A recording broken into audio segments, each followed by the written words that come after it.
कुलसुम बहन, ये मेरा बेटा अहमद है। माशाल्लाह बहुत ही फर्माबरदार और नेक बच्चा है मेरा।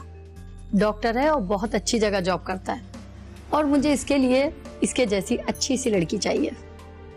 राजदा ने मुझे बताया था आपकी बेटी के बारे में, इसीलिए मैं यहाँ आई हूँ। अरे भाई, अब अपने मुंह से अपनों की तारीफ करना अच्छा नहीं लगता। लुबना बहन, मेरी बेटी हीरा है, हीरा। सलीकामंद, फरमाबरदार। अब मैं क्या कहूँ। अच्छा, तो बुलवाए ना अपनी बेटी को, मैं उससे मिल तो लूँ। हाँ, क्यों नहीं।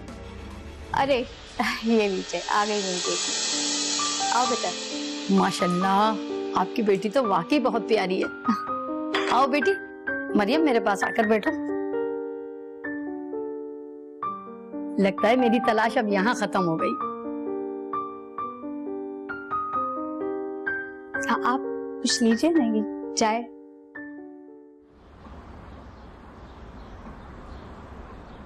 काफी दिन हो गए, कुसुम बहन ने चक्कर नहीं लगाया।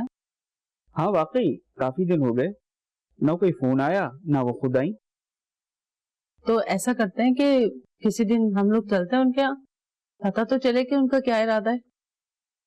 और आपने वही बात कर दी होगी जाके, है ना? जाहिर सी बात है अमन, मंगनी को पूरे 2 साल हो चुके हैं। हमें उनसे पूछना तो चाहिए कि आखिर उनका इरादा क्या है। अब तो लोग भी हमसे सवाल करने लगे हैं। कितनी बार पूछेंगे अम्मी? उनका हर बार एक ही जवाब है कि जब तक मरियम की शादी नहीं हो जाती, अरशद की शादी का नाम भी नहीं लेंगी वो। मुझे अच्छा नहीं लगता आप लोग बार बार उनके घर जाते हैं। मैं तो कहती हूँ रिश्ते ही खत्म कर देते हैं। बेटा ऐसी कैसी बातें कर रही हो? हम शरीफ लोग हैं, हमारे खानदान में बेटियों को रिश्ते तोड़ना बहुत बुरा समझा जाता है। बस आपकी इन्हीं बातों की वजह से तो कुलसुम आंटी फायदा उठाती हैं। बहुत दुख में रहने लगी मेरी बेटी। अगर मुझे पता होता तो कुलसुम शादी में इतना देर लगाएंगी तो मैं कभी रिश्ता ना करता।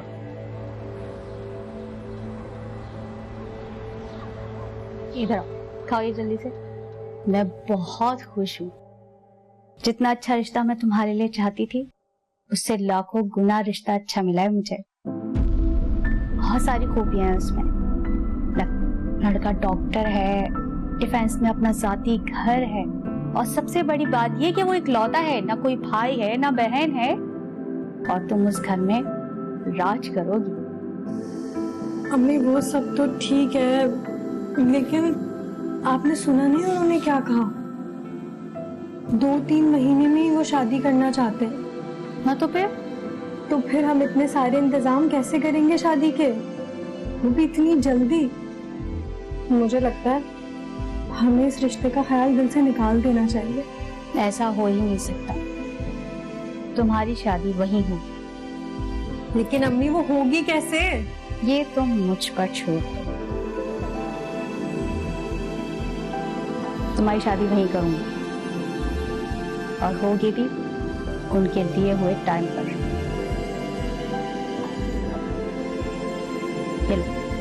मीठा लो।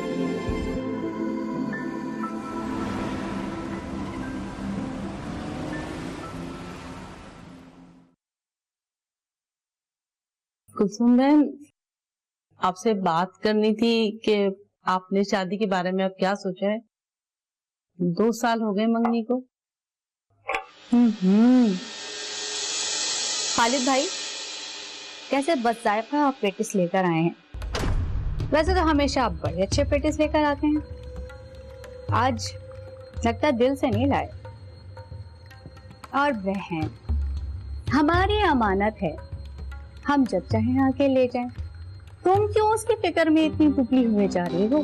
कुलसुम बहन, दुनियादारी की कोई चीज होती है ना, और हमारे रिश्तेदार हमसे सवाल करते हैं आखिर अपनी बेटी की शादी कब करोगे। अब हमें समझ नहीं आता हमको क्या जवाब दे, और अब हमें कोई तसल्ली तो करवाए ना। अरे भाई, दफा करें कि दुनियादारी और रिश्तेदारों को। हमें अपने बच्चों की मंगनी करनी है या शादी करनी है तो इसके फैसले हम खुद करेंगे। और वैसे भी बहन, मेरा तो दिल करता है कि मैं ईमन को अभी ही दुल्हन बना के अपने साथ ले जाऊं, लेकिन बस ये सोचकर छोड़ देती हूँ कि आप लोगों ने तैयारी भी तो करनी है। मेरा मतलब यह है कि भाई हम लड़के वालों की तैयारी ही क्या होती है, 4 बरी के जोड़े ही तो बनाने होते हैं, सारा तो लड़की वालों ने करना होता है ना। मैं समझा नहीं, हमारी वजह से क्यों? भाई और क्या, आप लोग बेटी वाले और हर इज्जतदार माँ बाप अपनी बेटी को जहेज देकर ये रुखसत करेगा ना, या अपनी बेटी को खाली हाथ भेज देंगे ससुराल में। इसीलिए तो मैं आप लोगों को टाइम दे रही हूँ कि ताकि आप एमन को अच्छे से तैयार करके भेजें। जहेज? हाँ तो क्यों आप जहेज नहीं देंगे अपनी बेटी को, या ससुराल में खाली हाथ भेजेंगे? नहीं नहीं, ऐसी बात नहीं है कुलसुम बहन, क्यों नहीं देंगे हम अपनी बेटी को जहेज, हम अच्छे से अच्छा जहेज देंगे। अरे फिर तो परेशानी वाली कोई बात ही नहीं है। मैं इस महीने अपनी बहू लेने आ रही हूँ। इस महीने? ये तो बहुत अच्छी बात है। एक माह में सब कैसे होगा? क्यों क्यों नहीं हो सकता भाई, आपके पास अगर पैसा हो तो सारे काम हो सकते हैं। इधर आपने ऑर्डर दिया, वहाँ चीज तैयार। आप फिक्र नहीं करें कुलसुम बहन, हम लोग सब कुछ कर लेंगे, हमारी बेटी की शादी धूमधाम से ही होगी। अरे फिर तो इसमें परेशानी वाली कोई बात ही नहीं है। बस इस महीने की 20 तारीख को मैं अपनी बहू लेने आ रही हूँ। अच्छा, एक बात का खास ख्याल रखिएगा, हर चीज ब्रांडेड होनी चाहिए, कम या सस्ती नहीं होनी चाहिए। वो क्या है ना, आप लोग जो चीज भी देंगे अपनी बेटी एमन को ही तो देंगे। अब ससुराल में जब वो जहेज लेकर आएगी तो सब उसी की वाह तो करेंगे। क्या हो गया तुम दोनों को? इतनी मुश्किल से तो कुलसुम बहन हाँ करके गई हैं, और तुम बाप बेटी ये जहेज जहेज की बहस लेकर बैठ गए हो। लेकिन अम्मी, जिस तरह कुलसुम आंटी मुंह फाड़ कर जहेज मांग रही है ना, मुझे तो उनकी नजर में लालच नजर आ रही है। तमीज से बात करो एमन, वो तुम्हारी सास है, खबरदार जो आइंदा उनके बारे में इस तरह बात की तुमने। लेकिन अम्मी, आप ये भी तो देखें कि अब्बू 1 महीने में सब कुछ कैसे करेंगे। अस्मा, एमन ठीक कह रही है, और मुझे खुद भी कुलसुम का डिमांड करना कुछ अच्छा नहीं लगा।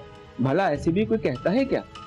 वो तो बच्ची है, मासूम है, आप तो अक्लमंद है, समझदार है, क्यों उसकी हाँ में हाँ मिलाए चले जा रहे हैं?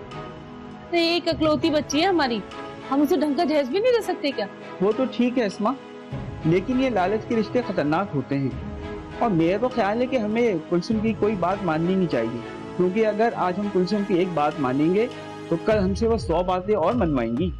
मुझे कोई बहस नहीं करनी इस बारे में, समझे आप ना खामोशी से बेटी की शादी की तैयारियों में लग जाएं, समझे? लेकिन अम्मा, समझ नहीं आया? मैंने अभी मना किया है कि मुझे बहस नहीं करनी। सामान समेटो सारा।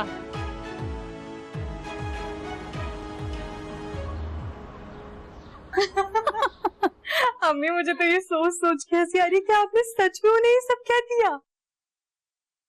उनका मुंह बनता है तो बने, मुझे कोई परवाह नहीं। अम्मी, इतने कम टाइम में इतना सारा जहेज वो अरेंज कर लेंगी? ये मेरा मसला नहीं है, उनका। बड़ा शौक है ना उन्हें अपनी बेटी की जल्दी शादी करने का, तो फिर अपना शौक पूरा करें। और मैंने तो शर्त लगाई है कि वो एमन को बहुत सारा जहेज देंगे, और नहीं देंगी तो 2 साल तक अपनी बेटी को घर में बिठा के रखें। और एमन की शादी के बाद फिर मैं तुम्हारी शादी करूंगी, खूब धूमधाम से रुखसती करूंगी तुम्हारी। भाई तुम्हारी सास जो है मेरे पीछे पड़ी हुई है। हाँ अच्छा भाई, तुम मुझे जरा चाय बना दो, अस्मा के घर की चाय तो बड़ी ही बदजायका थी। वैसे अम्मी, आपको ना चाय पीने के बहाने खूब बनाने आते हैं। लेकर आती हूँ आपके अच्छी सी चाय।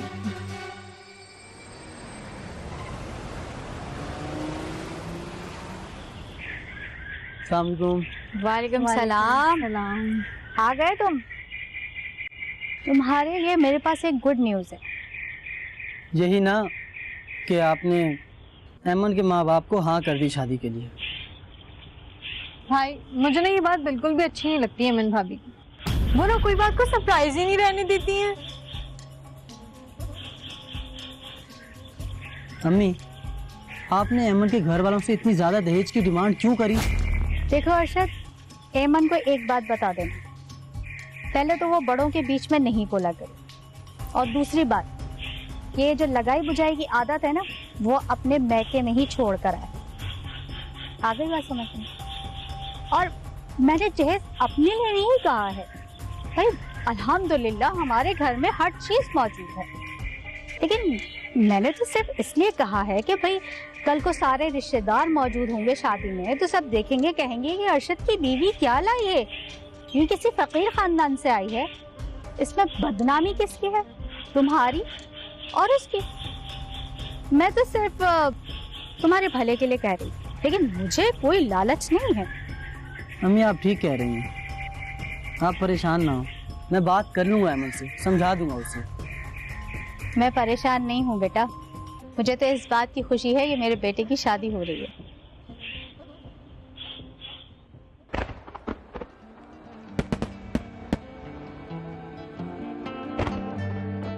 कितनी गर्मी हो रही है इस कमरे में, एसी चलाती हूँ।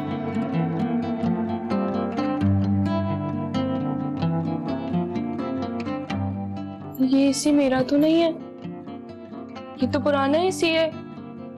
जब मुझे अब्बू ने नया एसी दिया था तो कुलसुम आंटी ने वो भी नहीं लगवाया और मेरी एलईडी भी नहीं लगवाई।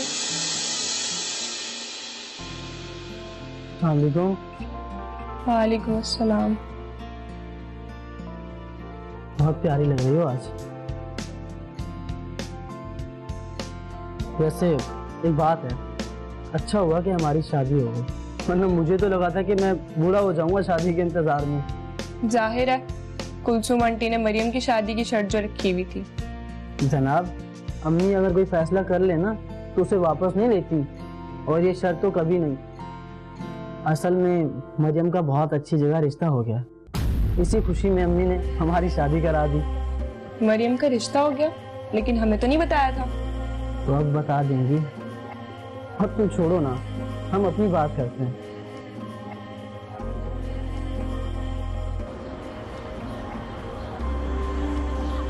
ये लो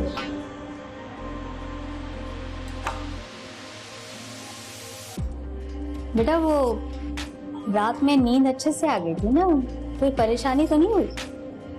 जी आंटी, सब ठीक था, लेकिन मेरे कमरे में गर्मी बहुत थी। गर्मी? क्यों, तुम्हारे कमरे में तो एसी लगा हुआ। एसी तो लगा हुआ है, लेकिन वो ठीक से काम नहीं कर रहा। आप आज मेरे कमरे में नया एसी और एलईडी शिफ्ट करवा दें। हाँ हाँ हाँ, क्यों नहीं भाई, आज सारी चीजें लग जाएंगी। वो क्या है ना, इतनी जल्दी शादी हुई है, तो फिर मेरा अरशद भी बेचारा अकेला सब कुछ खुद कर रहा था, उसको टाइम ही नहीं मिला। लेकिन एसी तो लग जाएगा तुम्हारे कमरे में, एलईडी नहीं लगेगी। लेकिन क्यों? अम्मी, आप एलईडी का क्यों मना कर रही हैं? क्यों मना कर रही हूँ? क्योंकि मैं अपने घर में पटवारा नहीं चाहती।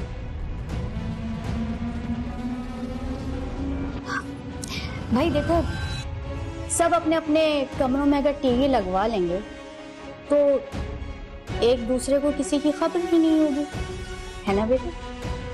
और फिर सब मिलके टीवी देखेंगे तो एंजॉय करेंगे ना। इसीलिए मैंने पहले ही टीवी लॉन्च में एलईडी लगवा ली थी, तब सब मिलके हम वहाँ टीवी भी देखेंगे, एंजॉय भी करेंगे। क्यों बहू, मैं ठीक कह रही हूँ ना? लेकिन आपने तो मेरे अब्बू से जहेज के नाम पे सारी चीजें ली थी। ओफो, कितनी बार बता चुकी हूँ कि तुम्हारी इज्जत की खातिर मैंने वो जहेज लिया था। अब देखो ना, सारे रिश्तेदार तुम्हारे जहेज की कितनी तारीफें कर रहे थे। पता है सब क्या कह रहे थे कि भाई कुलसूम की बहू तो किसी अमीर घराने से आई है, क्या शानदार जहेज लाई है। अब अरे तुम खाओ, ये खाओ ना, नाश्ता तो करो, बातों में सारा दिन चला जाए। लो बेटा तुम भी खाओ। क्या हो गया, क्यों मन लटकाए बेटी? जल्दी से खाओ, चलो बेटा लो खाओ। ओहो अम्मी, मुझे ना भाभी बहुत चालाक लगती हैं। मुझे नहीं लगता कि वो ज्यादा दिन तक आपकी बातों में आ सकेंगी। देखा नहीं था कैसे एक एक चीज का पूछ रही थी। पूछने दो। मेरा नाम भी कुलसूम है। किसकी जड़ किस तरीके से पकड़नी है मैं अच्छी तरीके से जानती हूँ।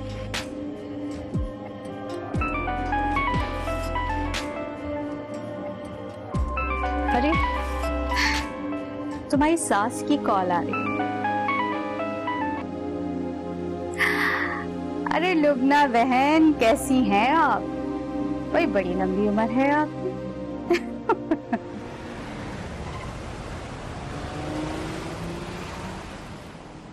बहू, ये नया टी शर्ट क्यों निकाला है तुमने? वो मरियम के ससुराल वाले आ रहे हैं ना, तो घर में जो सेट है वो तो मुझे पुराना लग रहा था, इसलिए मैंने अपने जहेज में से निकाल लिया। तो पुराने बर्तन जब रखे हुए थे तो तुमने पुराने बर्तनों में से क्यों नहीं निकाला? तुमने मुझसे पूछे बगैर नया टी शर्ट क्यों निकाला है? क्या मतलब आंटी? मुझे अपने जहेज में से चीजें निकालने के लिए आपसे पूछना पड़ेगा? अरे नहीं नहीं बेटा, ऐसी कोई बात नहीं है। मैं ये कह रही हूँ कि भाई तुम्हारे माँ बाप ने इतनी मेहनत की कमाई से तुम्हें ये सब दिया है तो इसे संभाल कर रखो ना। घर में इतने पुराने बर्तन हैं तो उसमें चाय डाल के ले आती।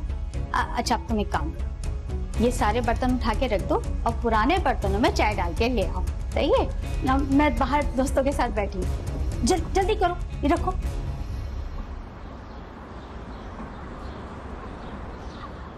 अम्मी, मुझे तो कुलसुम आंटी समझ में ही नहीं आ रही है।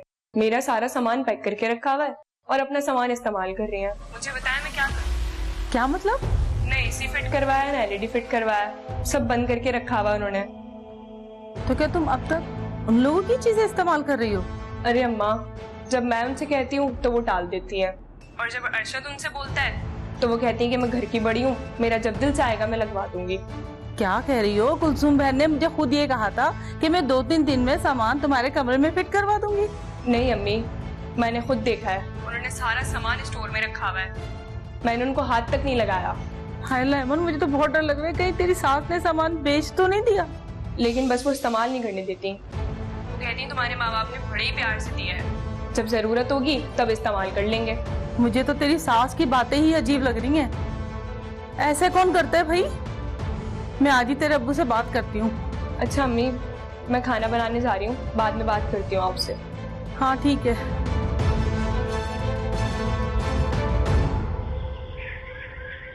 अरशद, मरियम की सास का फोन आया था।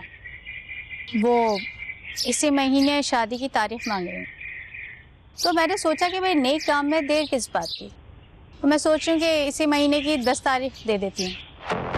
अम्मी, इसी महीने? 1 मंथ में क्या कुछ होगा अम्मी? क्यों नहीं हो सकता भाई? भाई जूते जोड़े तो रेडीमेड मिल जाते हैं, बस खाने का ऑर्डर देना होगा। 2 लाख की बीसी मैंने डाली हुई है, ये दोनों काम मैं कर लूंगी, बाकी जहेज को तुम देख लो। अम्मी, जहेज में बहुत कुछ देना होता है, लाखों का खर्चा होता है, कहाँ से करूँगा मैं ये सब कुछ? और अभी मैंने अपनी शादी के लिए लोन लिया था, आप जानती हैं, अब इतनी बड़ी रकम मैं कहाँ से अरेंज करूँ? ये सोचना तुम्हारा काम है, तुम भाई हो इसके, और इसका फर्ज तुम्हें अदा करना होगा। अपनी शादी भी तो की थी ना, सारा इंतजाम किया था, इसका भी करो।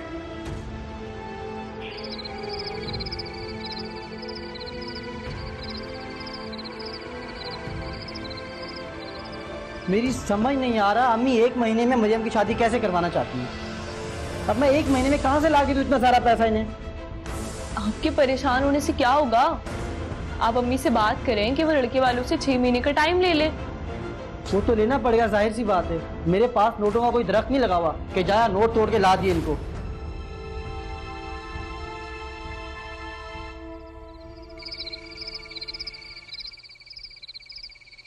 खैर मुबारक फरा।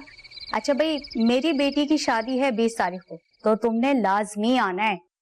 हाँ हाँ भाई, सब कुछ दे रही हूँ, इकलौती बेटी है मेरी। चलो चलो ठीक है, ओके, अल्लाह हाफिज। अम्मी, आपने फलां आंटी से झूठ क्यों कहा कि हम मरियम को जहेज में सब कुछ दे रहे हैं? इसमें क्या झूठ कहा है मैंने?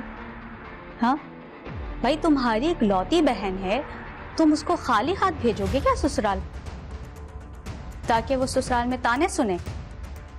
अम्मी, मैं मना कब कर रहा हूँ? मैं सब कुछ दूंगा मरियम को, पर उसके लिए मुझे कुछ टाइम तो दें। इसलिए मैं आपसे पहले कह रहा था मरियम की शादी थोड़ा आगे कर लें। क्या आप जानती नहीं है मेरी पोजीशन क्या चल रही है? शादी आगे नहीं होगी, टाइम पर ही होगी। तो फिर आप मुझे ये बता दें कि 1 माह में मैं लाखों का जहेज कहाँ से ला के दूं? अगर तुम मुझसे मसले का हल पूछ रहे हो तो मेरे पास मसले का एक हल है। एमन का जहेज उठा के मरियम को दे दो। इस तरह तुम्हारी इज्जत पे रह जाएगी और मरियम की ससुराल में वाह हो जाएगी। अम्मी, ये आप क्या कह रही हैं? ऐसा कैसे हो सकता है कि हम एमन का जहेज मरियम को दे दें? क्यों नहीं दे सकते? मरियम के सर पे उसका बाप नहीं है और तुम दोनों तो भाई भाभी हो ना, तो तुम दोनों का तो फर्ज है कि तुम खुशी खुशी अदा करो। लेकिन आंटी, वो सब तो मेरे अब्बू ने मेरे लिए दिया था ना, मैं मरियम को कैसे दे सकती हूँ? क्यों नहीं दोगी भाई? तुम्हारे मियाँ के पास मरियम को देने के लिए पैसे तो हैं नहीं कुछ भी, तो फिर तुम्हें अपना जहेज तो मेरी बेटी को देना पड़ेगा। और एक अच्छी बीवी होने के नाते अगर तुम्हें चीजों से प्यार है तो फिर तुम अपने शौहर की इज्जत देख लो या अपनी चीजों को।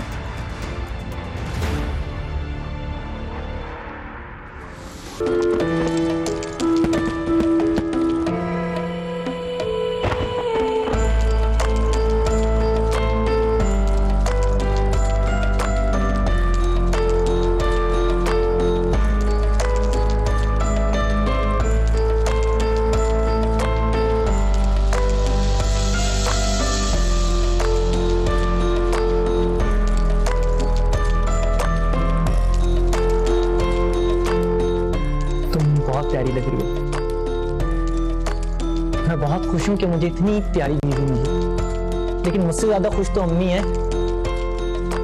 तुम ना मेरी अम्मी का बहुत ख्याल रखना। आप फिक्र नहीं करें, मैं आपकी अम्मी का ख्याल बिल्कुल अपनी अम्मी की तरह रखूंगी। मुझे तुमसे यही उम्मीद थी। तुम्हें पता है मैं तुम्हारे लिए एक गिफ्ट लेके आया हूँ। पहले आंखें बंद करो फिर दिखाऊंगा। दिखाएं? आंखें बंद करो। अच्छा ठीक है। जल्दी करो, जल्दी करो, ये निकालो, मोबाइल भी दो सारे, जल्दी, ये मोबाइल खोलो। क्या हुआ है? अहमद रुके, अहमद।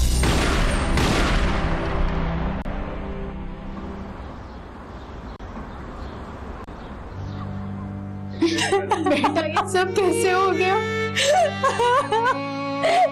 कैसे गोली मार दी?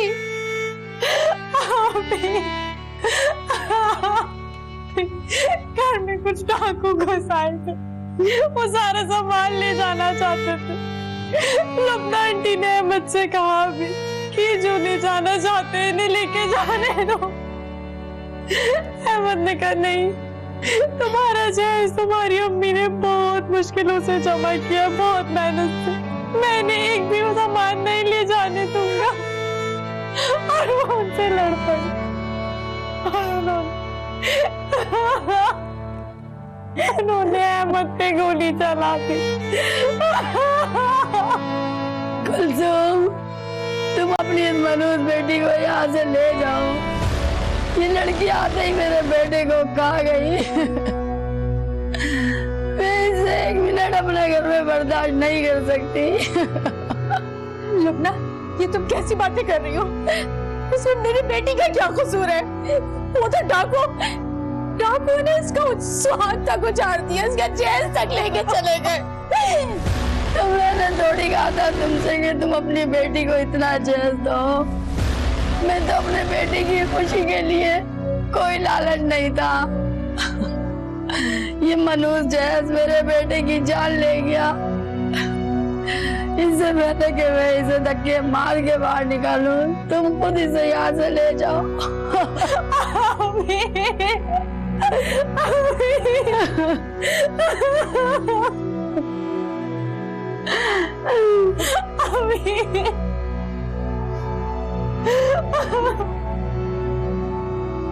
मम्मी,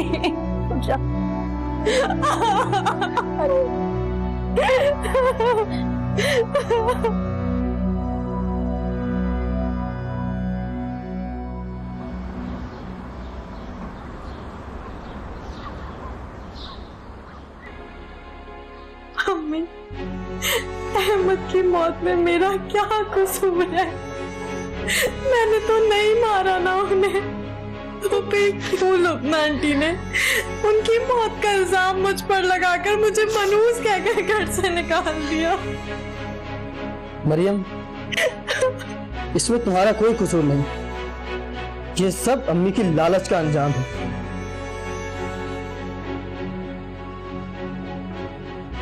उन्होंने जबरदस्ती तुम्हें अहमद का दहेज दिलाया ताकि तुम्हें ससुराल में इज्जत मिल सके, पर उनकी लालच की वजह से तुम्हारा घर बस नहीं सका। अब बताएं अम्मी, क्या मिला आपको ये सब कुछ करके, अहमद का दिल दुखा के? भाई प्लीज अम्मी को कुछ मत बोले, अम्मी का कोई कसूर नहीं है इसमें। नहीं मरियम, अर्शद ठीक कह रहा है, मुझे मेरे किए की सजा मिली है।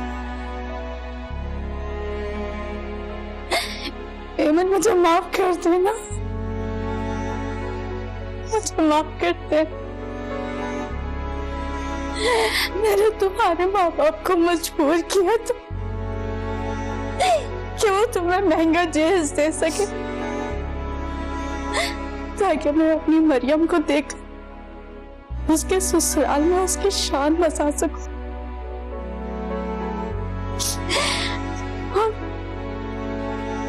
मैं भूल गई थी, बेटियों के जहेज देने से उनके घर नहीं बसते बल्कि लोगों की दुआओं से बसते हैं। क्या कर दिया मैंने?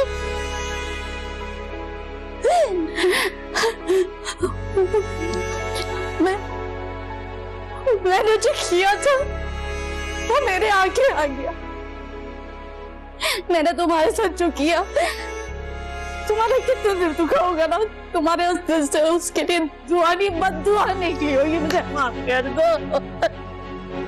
नहीं अम्मी, मैंने मरियम को हमेशा अपनी बहन माना है, कभी इसका बुरा नहीं चाहा, और मुझे अपने जहेज का भी कोई दुख नहीं है। लेकिन दुख इस बात का है कि मरियम का घर उजड़ गया और मुझे इससे कभी कोई शिकायत भी नहीं रही।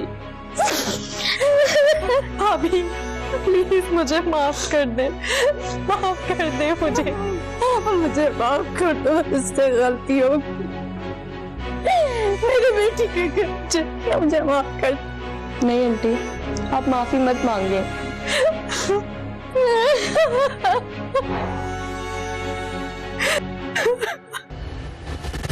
जितना अच्छा रिश्ता मैं तुम्हारे लिए चाहती थी, उससे लाखों गुना रिश्ता अच्छा मिला है मुझे।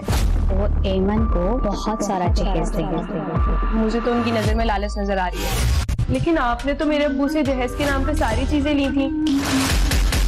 हाय लेमन, मुझे तो बहुत डर लग रहा है कहीं तेरी सास ने सामान बेच तो नहीं दिया। हम इतने सारे इंतजाम कैसे करेंगे शादी के? ये तो मुझ पर छोड़।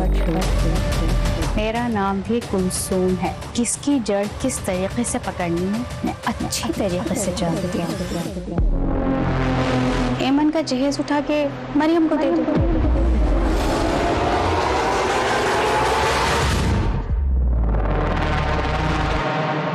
कवानीन कुदरत में से एक कानून ये भी है कि जो आप अमल करते हैं उसके मुताबिक ही उसकी जजा या सजा आपको मिलती है। अगर आप रास्ते में पत्थर बिछाते हुए जाते हैं तो पलट कर जब आप देखते हैं तो आपको एक पहाड़ नजर आता है। मकाफात अमल की जो चक्की है चलती आहिस्ता है लेकिन पीसती बहुत तेज है। तो अगर ड्रामे को हम देखा जाए तो देखें तो मालूम होता है कि एक काम, एक बुराई आज की गई, आगे अगली नस्ल को अगले मरहले में उसका जो नतीजा है उसका सामना करना पड़ा। जहेज के हवाले से एक मिसाल देख लें कि एक तरफ जो है वो हम देखते हैं कि एक ज्यादती की गई, नाइंसाफी की गई और उसका उससे कहीं ज़्यादा जो नतीजा है यानी बुराई जो अमल की इंटेंसिटी है वो कहीं बढ़कर जो है रिटर्न हो रही है, वापस आई है। और ये वो चीज़ है कि चूंकि रद्द अमल मकाफात अमल का जो सिलसिला है वो कुछ वक्त लेता है, इसलिए लोग गाफिल होते हैं इस चीज़ से, इस चीज़ को समझते नहीं हैं और ये ख्याल होता है कि जो गुजर गया सो गुजर गया। लेकिन जो गुजर गया वो गुजरता नहीं है, बल्कि रिटर्न बैक होता है, वो आपके सामने आता है। ड्रामे में एक बहुत अच्छी मिसाल हमारे सामने है और अगर हम गौर करेंगे तो मालूम होगा कि हमारे इर्द गिर्द ऐसी बहुत सारी मिसालें मौजूद हैं। ऐसे हमारे खुद अपने तजुर्बात भी होंगे जिस पर गौर फकर करें तो बआसानी इस नतीजे पर पहुंचा जा सकता है कि अगर आप अपनी ज़िंदगी में आसानी चाहते हैं तो लोगों के लिए आसानी करें। अगर आप चाहते हैं कि आपके साथ अदल और इंसाफ का मामला हो तो लोगों के साथ भी अदल और इंसाफ का मामला करें।